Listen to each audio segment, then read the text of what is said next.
Assalamualaikum warahmatullahi wabarakatuh.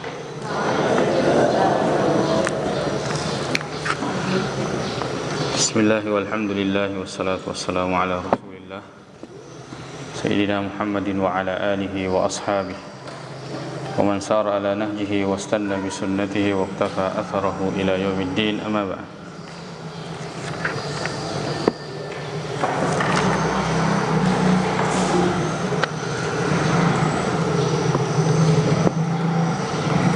Buka Al-Qur'annya.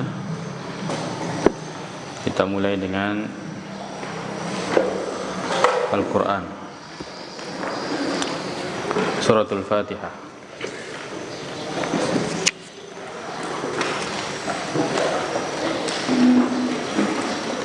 A'udzu billahi minasyaitonir rajim.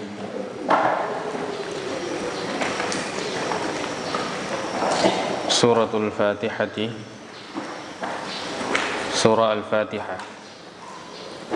Surah ini adalah surah Makkiyah yang terdiri dari 7 ayat.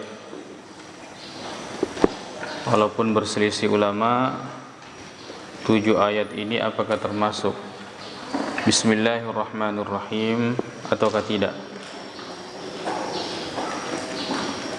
Masyhur dalam mazhab al-Imam Syafi'i bahwa Bismillahirrahmanirrahim ini adalah termasuk dalam surah Al-Fatihah.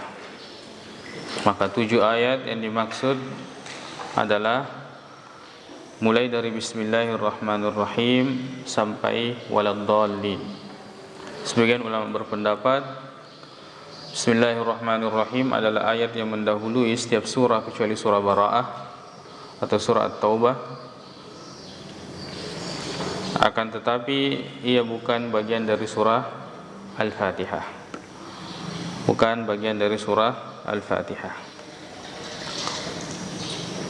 Maka dari situ ulama berselisih pendapat, ya, masuk dalam pembahasan membaca bismillah ketika salat.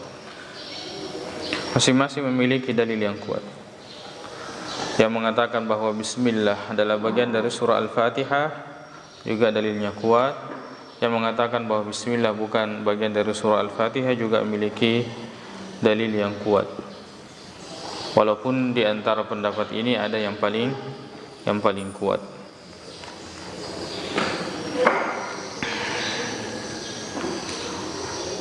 Bismillahirrahmanirrahim. Dengan menyebut nama Allah Ar-Rahman yang Maha Pengasih, Ar-Rahim yang Maha Penyayang. Ar-Rahman, Ar-Rahim ini dari kata rahimah. Dari kata rahimah, merahmati. Ar-Rahman menunjukkan luasnya rahmat Allah Subhanahu wa taala. Ar-Rahim menunjukkan bahwa rahmat Allah Subhanahu wa taala sampai pada seluruh makhluknya. Atau Ar-Rahim adalah rahmat bagi orang-orang beriman, khusus bagi mereka di akhirat. Bismillahirrahmanirrahim, dengan menyebut nama Allah yang Maha Pengasih, Maha Penyayang. Ini sempurna kalau kemudian kita menghadirkan amal yang kita ingin lakukan. Sebab kalau hanya mengatakan dengan menyebut nama Allah Subhanahu wa taala, maka ini adalah jar majrur. Jar majrur harus atau membutuhkan muta'alliq. Jadi dengan nama Allah kenapa?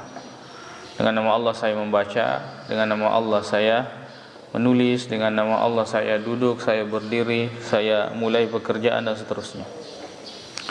Ar-Rahman menunjukkan luasnya rahmat Allah Subhanahu wa taala. Bahkan kepada orang kafir sekalipun itu diberikan makan dan minum. Alhamdulillahirabbil alamin. Segala puji bagi Allah, Rabb yang menciptakan, yang memiliki dan mengatur seluruh alam. Bahwa segala pujian itu hanya tertuju kepada Allah Subhanahu wa taala. Kita memuji hanya kepada Allah Subhanahu wa taala dan baginyalah segala pujian. Pujian yang sempurna. Alhamdu itu pujian yang disertai dengan cinta dan pengagungan. Kalau hanya pujian tidak disertai dengan cinta dan pengagungan, itu disebut dengan madhu, sanjungan. Apabila kemudian pujian itu berulang-ulang, maka disebut dengan as-sana. As-sana. Alhamdulillahi rabbil alamin, Ar-Rahmanir Rahim. Rahmanir Rahim, ketika semua orang membayangkan bahwa yang menciptakan, yang memiliki dan yang mengatur, ketika pada manusia misalnya orang membayangkan bahwa orang yang memiliki kekuasaan itu biasanya sangat dekat dengan kezaliman, ya. Akan tetapi Allah Subhanahu wa taala tidak. Allah yang menciptakan, Allah yang memiliki dan Allah yang mengatur segala sesuatu, tapi Ar-Rahmanir Rahim. Allah Maha Pengasih, Maha Penyayang. Maliki Yaumiddin, pemilik atau yang menguasai hari pembalasan. Maliki Yaumiddin, yang memiliki, yang menguasai hari pembalasan.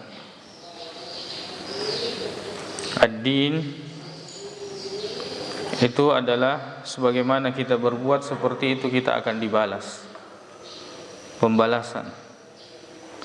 Kama tadinu tudan. Sebagaimana engkau berbuat, begitu engkau akan dibalas. Ad-Din adalah yaumul jaza, yaumul hisab, hari pembalasan, hari hisab. Allah yang menciptakan, Allah yang memiliki dan Allah yang mengatur segala sesuatu, maka kita harus menyembah kepada Allah. Ar-Rahmanir Rahim. Walaupun rahmat Allah ini luas dan diberikan kepada orang-orang kafir, orang-orang musyrik, orang yang tidak menyembah kepada Allah, tapi ingat bahwa akan ada hari pembalasan. Bagaimana engkau mensyukuri nikmat Allah Subhanahu wa taala? Apakah dengan ibadah, mendekatkan diri dan ketaatan kepada Allah Subhanahu wa taala, atau tidak, atau kelalaian?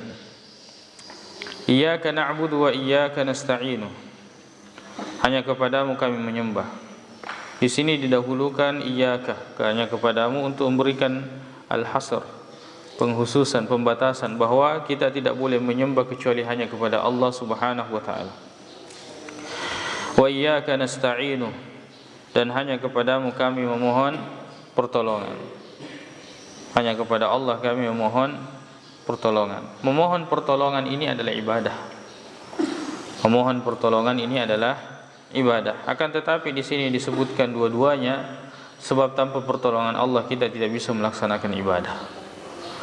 Tanpa pertolongan Allah Subhanahu wa taala kita tidak akan bisa melaksanakan ibadah. Ihdinas siratal mustaqim. Tunjukilah kami jalan yang lurus.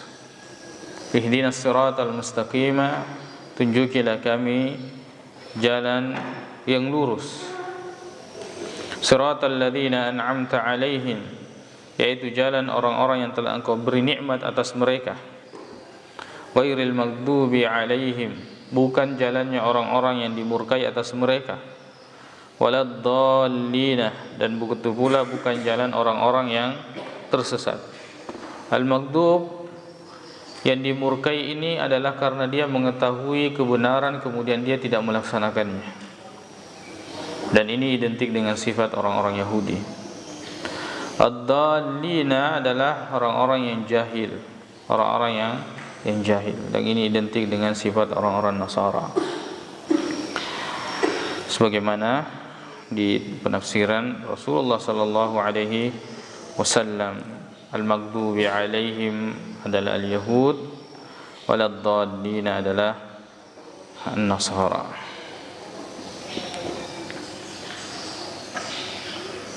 Wallahu ta'ala a'la wa a'lam.